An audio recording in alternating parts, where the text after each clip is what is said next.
Hello everyone, আসসালামু আলাইকুম। সবাই কেমন আছেন? আশা করি ভালো আছেন। আলহামদুলিল্লাহ, আমরাও ভালো আছি। এই তো আজকে সকালের রান্না, সকালে নাস্তা শেষ করে দুপুরের রান্না নিয়ে চলে আসলাম। এই তো এখানে ছোট মাছ, এগুলো নদীর মাছ। মাছটার নামটা আমি জানি না, আপনারা যদি কেউ জেনে থাকেন অবশ্যই কমেন্ট করে জানাবেন। আসলে হয়তো বা জানি, কিন্তু ভুলে গেছি। তো এই ছোটো মাছটা, এই আলুটা দিয়ে চচ্চড়ি করব। এই আলুটা হচ্ছে ছোট আলু, অনেকে ছোট লাল আলু বলে, বা অনেকে এটাকে পাখরি আলু বলে, বা আমার আব্বা বলতো এই আলুটার নাম পাখরি আলু। এই আলুটা ভাজি খেতে, পুরপুরি খেতে অনেক টেস্ট হয়। আমি সুন্দর করে এগুলো কুচি করে কেটে নিয়েছি। এখানে পেঁয়াজ, কাঁচামরিচ সবগুলো কুটি করে কেটে নিয়েছি। এটা হাত দিয়ে মাখিয়ে রান্না করলেও খুব টেস্ট হয়, আবার কষি রান্না করলেও অনেক টেস্ট হয়।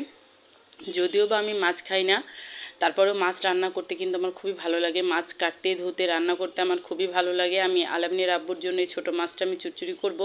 আলামনির আব্বু খাই, বড় মাছ খাই না, বড় মাছের তরকারি খায়, ছোটো মাছ রান্না করলে ও খুব পছন্দ করে। তো এখানে আমি ছোটো মাছ রান্না করব, এর জন্য আজকে কষিয়ে রান্না করব। এর আগে আপনাদের কাছে শেয়ার করেছিলাম সেটা হাত দিয়ে মাখিয়ে রান্না করা, আর আজকে সুন্দর করে কষিয়ে নিব ছোটো আলুগুলো।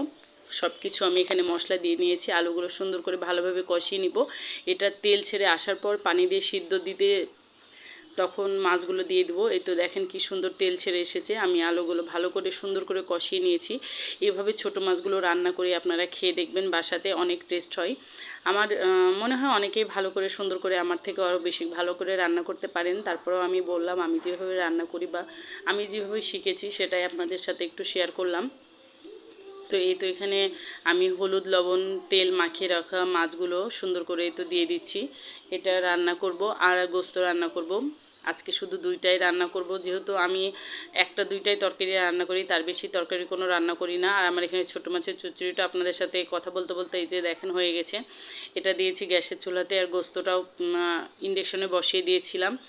আমি আজকে একটু আমার বোনের বাসায় যাব, রান্নাটা তাড়াতাড়ি কমপ্লিট করে নিয়ে দুপুরে ফারহানকে খাইয়ে দাইয়ে একটু রেস্ট করে বোনের বাসায় যাব, একটু দরকার আছে। দেখেন আমার গোস্তটাও রান্না হয়ে গেছে। এখন আমরা মা ছেলে খেয়ে নিব, নামাজ পড়া হয়ে গেছে জোহরের। এই তো মা ছেলে খেতে বসে গেছি। আমার রান্নাগুলো আপনাদের কেমন লেগেছে? ভালো লেগে থাকলে অবশ্যই কমেন্ট করতে ভুলবেন না, লাইক দিতে ভুলবেন না, অবশ্যই পাশে থাকবেন ভালোবাসা দিয়ে। আর এই তো আমার রান্নাটা হয়ে গেছে দেখেন। আর মাশাল্লাহ আমার হাতের মেহেদির কালারগুলো দেখেন, এটা কিন্তু হাতের গাছের মেহেদি দিয়ে দিয়েছে আমার মেজো বোন। এসেছিল আমার বাসায়, তো আমার মেজো বোন আমার হাতে দিয়ে দিয়েছে সুন্দর করে আমার গাছের মেহেদি। খুবই ভালো লাগে গাছের মেহেদি দিতে। তো সবাই ভালো থাকবেন, সুস্থ থাকবেন। আল্লাহ হাফেজ।